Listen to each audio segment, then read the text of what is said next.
Olá pessoal, sejam bem-vindos ao primeiro vídeo aqui do nosso canal Descobrindo Jung, né? A ideia desse canal surge porque eu estou começando a estudar Jung desde o início, né? Então, fiz uma pesquisa aí de quais seriam os livros mais recomendados para começar a estudar Jung. Para quem não me conhece, eu sou psicanalista. Nesse exato momento, agora no final de 2024, eu estou me formando em psicologia. Mas aí, cada vez mais, eu tenho sentido a necessidade de compreender as teorias de Jung, né? A gente tem um canal chamado Marison Fraga, que é o meu nome. Nesse canal eu trato muito sobre psicologia, perdão, eu trato muito sobre psicanálise, né? Ultimamente, inclusive, até tenho feito alguns vídeos lá referente à psicologia social e tal, mas eu tenho sentindo a necessidade de separar esses estudos, porque nem sempre esses estudos, para quem está, por exemplo, acompanhando o canal Marison Fraga, talvez fique muito difícil, né? Um momento, por exemplo, eu apareço com conteúdo de psicologia social, um outro momento eu apareço com conteúdo de psicanálise, então eu estou querendo afunilar mais, tá? Meu objetivo aqui não é realmente ter muitos inscritos, mas ter uma quantidade de inscritos interessante para que a gente possa fazer algumas discussões, lançar algumas discussões, alguns debates. Por quê? Porque, assim como provavelmente é o seu caso, no meu caso, eu estou começando a estudar Jung, ainda que eu tenha uma base da psicanálise, mas eu lembro até, eu fiz um curso introdutório sobre psicologia analítica e eu lembro que um professor até falou o seguinte, olha, não é recomendado, por exemplo, você compreender Jung a partir dos conceitos de Freud, tá? Isso pode causar uma confusão. Então, eu tomei a decisão ultimamente de começar a estudar do início, sem pressa, e tudo aquilo que a gente for percebendo, né, tudo aquilo que a gente for trazendo para cá, é o que eu estou aprendendo e vou dividir com vocês. E minha ideia aqui é facilitar realmente esse conteúdo do Jung, né? Então, muita gente diz que o primeiro livro para você começar a compreender o Jung é O Homem e Seus Símbolos. Então a gente vai começar por ele, tá? Para você que está chegando agora, se inscreve no nosso canal e ativa o sininho para receber as nossas próximas notificações. Esse é mais um projeto meu, do Marison Fraga, Descobrindo Jung. Vamos juntos descobrir o Jung, né? Então, vamos entender o seguinte: logo no início desse livro, esse foi um livro que o Jung escreveu, parte dele, porque ele já estava bem velhinho e tal, ele recebeu uma proposta que era até uma proposta ousada para ele. Nessa proposta, ele teria que tentar tornar acessível para o público em geral as suas teorias, e ele realmente considerava isso muito difícil, para não dizer impossível. Mas ele topou, em determinado momento ele topou escrever esse livro com a linguagem mais acessível possível. Imagino que para ele tenha sido muito difícil, muito desafiador, mas ele não conseguiu completar esse livro, né? Outras pessoas completaram esse livro. Então, assim, esse primeiro capítulo, que é um capítulo, deixa eu pegar aqui que eu tô com um livro físico, né? Mostrando aqui para vocês. Esse primeiro capítulo é Chegando ao Inconsciente. Então, ele vai começar a falar sobre o inconsciente a partir de símbolos. Eu achei bem interessante isso aí, a partir de símbolos. Talvez você já tenha lido essa primeira parte, mas não tenha entendido ainda. A gente vai trazendo aos poucos aqui. Então, por isso até que eu te peço, né? Se inscreve no canal e ativa o sininho, porque a gente vai trazer aqui gradativamente tudo que tem, não só nesse livro, mas nos próximos livros, à medida que a gente for lendo, eu vou trazendo aqui para você o resumo do que eu entendi, tentando facilitar isso ao máximo. Então, vamos lá. Ele começa falando nesse capítulo, Chegando ao Inconsciente, ele fala sobre a diferença entre sinais e símbolos. Então, esquece o inconsciente, tá? Esquece o inconsciente. Vamos tentar entender o seguinte: quais são as diferenças entre sinais e símbolos, né? Ele vai dizer que sinais são representações diretas de algo específico. Por exemplo, um logotipo, né? Se você estiver passando na rua e você vê um logotipo de um carro. Por exemplo, se você tiver no celular agora, ou se você tiver no notebook, ou no Smart TV assistindo a esse vídeo, você vai ver que tem um logotipo em algum local aí. Tá? Quando você vê esse logotipo, você já associa a marca. Então, não tem nada implícito por trás, né? Não tem nada escondido por trás. Não existem possibilidades de múltiplas interpretações. É uma logomarca, um logotipo que tem a ver com esta marca, tá? Então, esse daí, ele cita o exemplo no livro, né, como a questão da ONU, da Unicef. Quando você vê, por exemplo, ONU, né, a Organização das Nações Unidas, você já sabe do que se trata, não tem nada misterioso, ou nada inconsciente, nada implícito, não tem nada por trás disso. É isso e é isso mesmo, tá?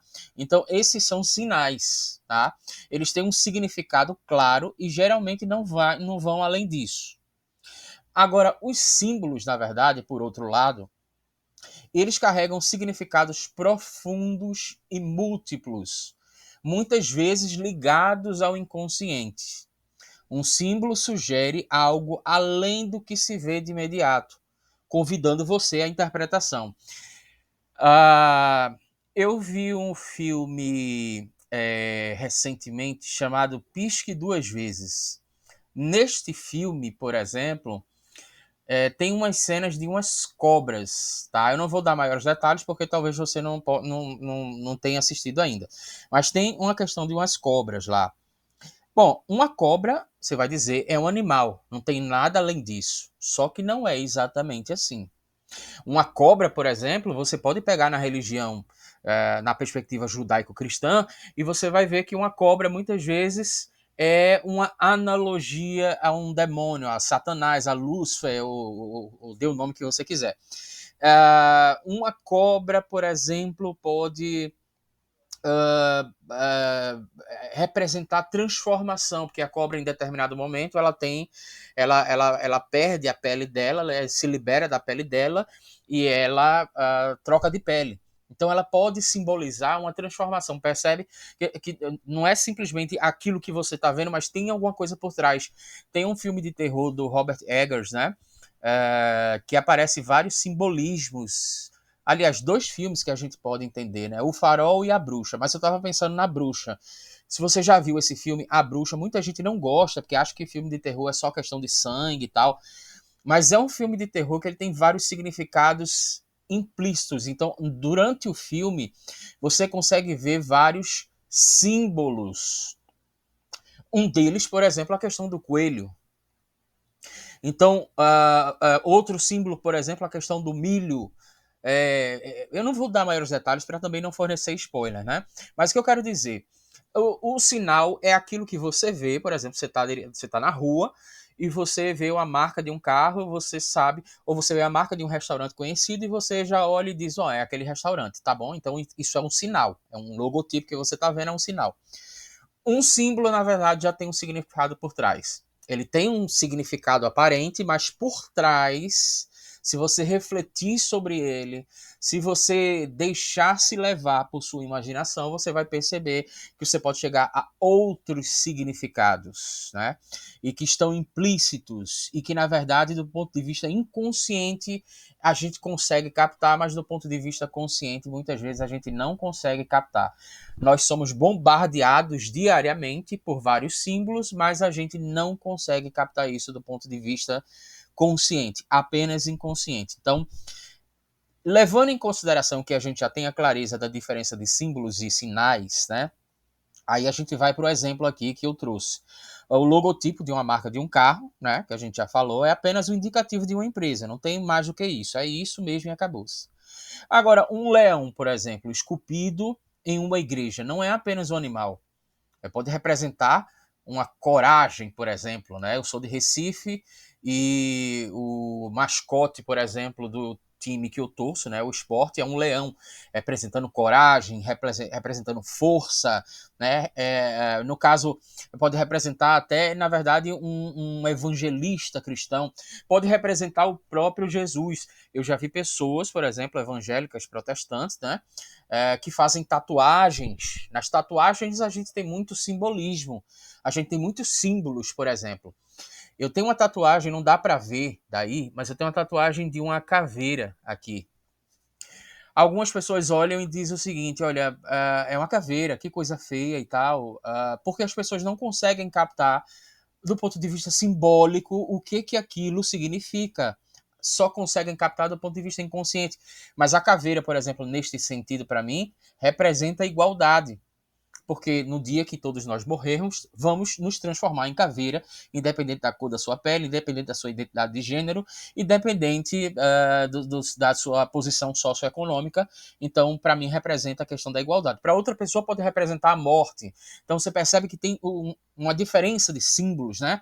Então, eu já vi cristãos que desenham um leão como tatuagem, ou tem uma camisa como um leão, né, que representa, na verdade, o cristianismo. Então, veja, isso é um símbolo, né? Você vê um leão, mas, na verdade, por trás tem alguma coisa a mais, tá?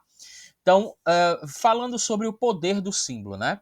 Ele tem um significado oculto, ou seja, um símbolo sugere algo misterioso, desconhecido. Por exemplo, uma cruz não são apenas duas linhas, né, cruzadas, mas elas simbolizam a fé. Elas simbolizam sacrifício, por exemplo. Cada qual que carregue a sua cruz. Ela simboliza o peso, por exemplo, dos problemas e os desafios que a gente tem na nossa vida. Representam espiritualidade. Então, na verdade, esse é um significado oculto da cruz, né? E aí tem também uma conexão inconsciente. Ao explorar os símbolos, a mente acessa conceitos que ultrapassam a lógica e a razão, tocando aspectos mais profundos do inconsciente, né? Uma coisa que eu gosto de fazer, que eu percebi esses dias, é observar quadros pintados com paisagens, sabe? E eu percebi esses dias que eu gosto muito disso, assim. Quando eu vejo um quadro, eu fico imaginando. Para muita gente pode ser apenas um quadro, mas eu fico imaginando quem é a pessoa que está tendo aquela visão, né? O que que tem por trás daquilo ali? Ou seja, o que que eu estou querendo dizer aqui, né? Estou querendo dizer que quando a gente vê algo, muitas vezes a gente considera aquilo apenas a partir da lógica e da razão. Mas, na verdade, os símbolos, eles criam uma conexão inconsciente que, que ultrapassam essa lógica e essa razão e acabam tocando em aspectos mais profundos do nosso inconsciente. É como se nós não conseguíssemos compreender e absorver o mundo como um todo. A gente não tem essa capacidade porque nossa consciência é limitada. Quem faz isso acaba sendo o inconsciente, que acaba observando e adquirindo esses aspectos e tal, e adquirindo esses significados, esses simbolismos e trabalhando isso. Aí é que vem uma questão, né? Que é esse último tópico que a gente quer falar, sobre a questão dos símbolos em religião e nos sonhos. As religiões usam símbolos porque nem tudo pode ser explicado racionalmente. Se você diz, olha, isso aqui é divino, tá, mas explica melhor o que é divino, né? Eu gosto muito, por exemplo, da Clarice Lispector, e a gente acaba estudando muito Clarice Lispector em psicologia, principalmente em psicanálise, porque Clarice Lispector acaba muitas vezes transformando em palavras determinados sentimentos que a gente não consegue nomear. Então eu lembro que um trecho que me tocou muito foi quando Clarice Lispector, eu li, ela dizendo: voltei a ser aquilo que eu nunca fui. É uma sensação que já me acompanhou, né? Voltei a ser aquilo que eu nunca fui. Qual é o nome que a gente dá a este sentimento? Percebe que faltam palavras? Outro exemplo. Você pense na pessoa que você mais ama, né? Aí você vai perceber o seguinte: olha, eu amo muito essa pessoa, mas tá, como é que você sabe que ama? Como é que você sabe realmente que ama? Dentro de você, como é que você sabe que ama? Você pode descrever sensações físicas. Você pode descrever, por exemplo, alguns pensamentos que lhe vêm em mente, mas você não pode descrever o amor como um todo que você tem por aquela pessoa. Talvez você consiga expressar isso na data de aniversário, dando um presente, ou desenhando um coração no espelho, alguma coisa nesse sentido. Veja, coração, nós já estamos nos ligando à questão de símbolos, né? Um chocolate, por exemplo, você pode dar para tentar pelo menos se aproximar daquela declaração que você não consegue nomear e transformar em palavras.